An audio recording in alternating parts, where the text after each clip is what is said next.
Shalom Bapak Ibu, jumpa lagi di hari ini kita akan merenungkan firman Tuhan. Mari kita berdoa. Bapa di sorga, terima kasih buat hari ini. Kembali kami akan merenungkan firman-Mu. Mohon hikmat dan pengertian dari Roh Kudus.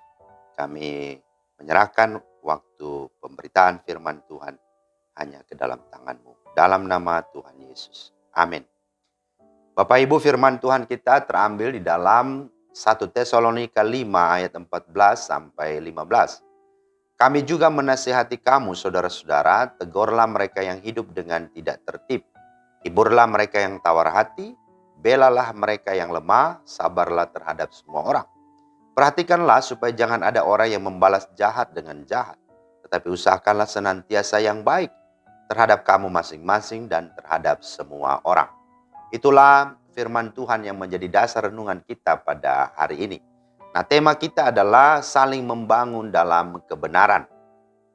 Bapak Ibu, saudara yang dikasihi Tuhan, persekutuan atau komunitas orang percaya itu bersifat unitas dan mutualitas. Unitas artinya satu kesatuan yang saling terikat dan terdekat satu dengan yang lainnya.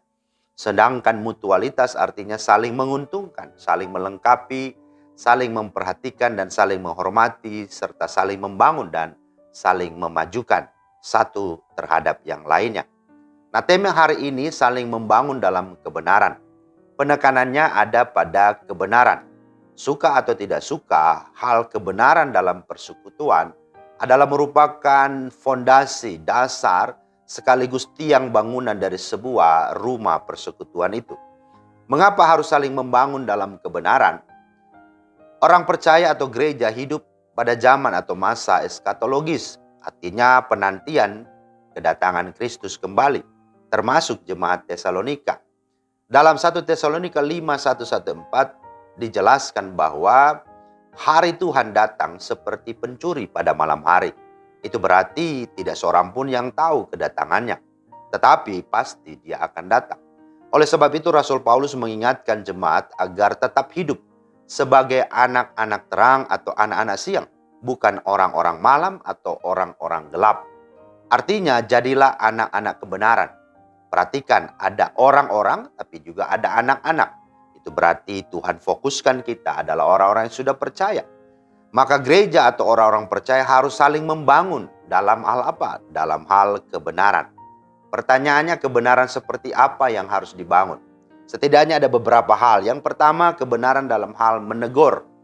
Firman Tuhan berkata, tegurlah mereka yang hidup dengan tidak tertib. Orang yang tidak tertib atau disorderly adalah orang yang tidak disiplin. Orang yang keluar dari barisan. Kalau dalam baris berbaris secara militer, dia keluar dari barisan itu. Itu artinya tidak disiplin. Orang yang juga dikategori malas-malasan bekerja, malas melayani, atau yang hidup menurut keinginannya sendiri. Nah, terhadap orang itu Paulus berkata, tegurlah mereka tetapi dengan kasih dan kebenaran. Amsal 27 ayat 5 berkata, lebih baik teguran yang nyata-nyata daripada kasih yang tersembunyi.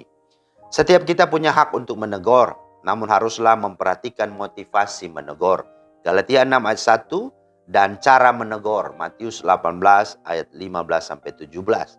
Lebih berdosa lagi kalau kita sudah tahu yang baik dan benar, tapi kita membiarkannya, kita tidak menegurnya. Yakobus 4:17, Yehezkiel 3:17-19. Yesus berkata, barang siapa kukasihi, ia kutegur dan kuhajar. Ibrani 12:6-7, Wahyu 3:19. Nah, hal yang kedua, kebenaran seperti apa yang harus dibangun?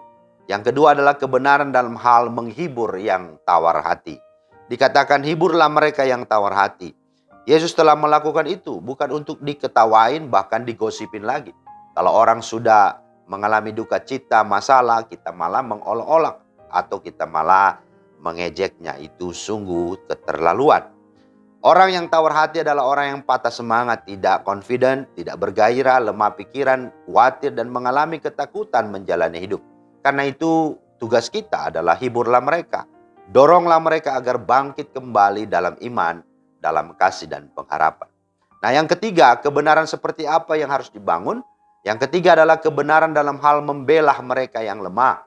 Yesus telah melakukan itu juga, baik kepada orang miskin yang papa mengalami ketidakadilan dan lain sebagainya. Orang yang lemah bisa saja berarti secara fisik, bisa secara mental maupun secara rohani atau iman.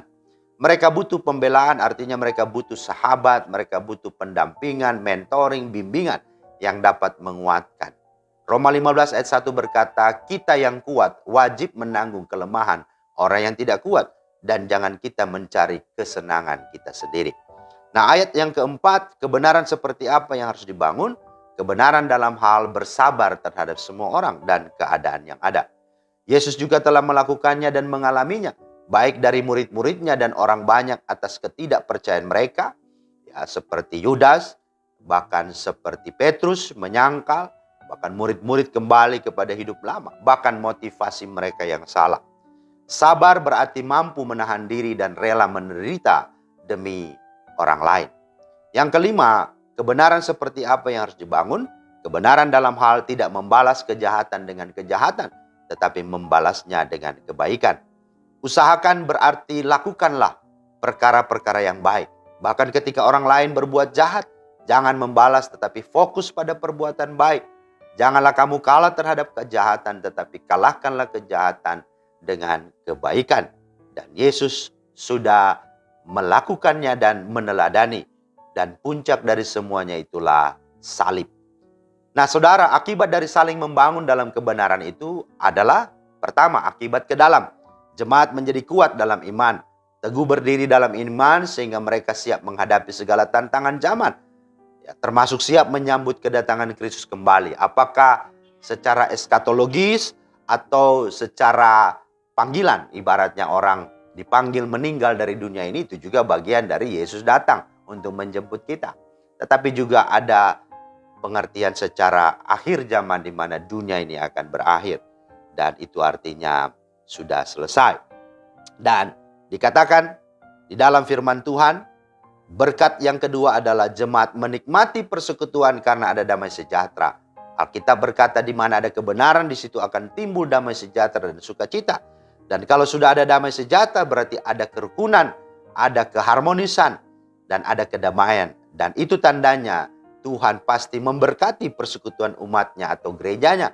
Sebagaimana dalam Mazmur 133 ayat 3, kesanalah kemana? Kepada persekutuan yang rukun dan damai itulah Tuhan perintahkan berkat kehidupan bahkan untuk sampai selama-lamanya. Dan sebagai akibat keluar, artinya jemaat menjadi alat kesaksian dan berkat bagi lingkungan dan segala bangsa sehingga Tuhan dimuliakan. Yohanes 17:22, Matius 5:16, demikianlah hendaknya terangmu bercahaya di depan orang, supaya mereka melihat perbuatanmu yang baik dan memuliakan Bapamu yang di sorga. Mari saling membangun dalam kebenaran di dalam persekutuan kita. Tuhan Yesus memberkati. Terima kasih Tuhan atas firman-Mu.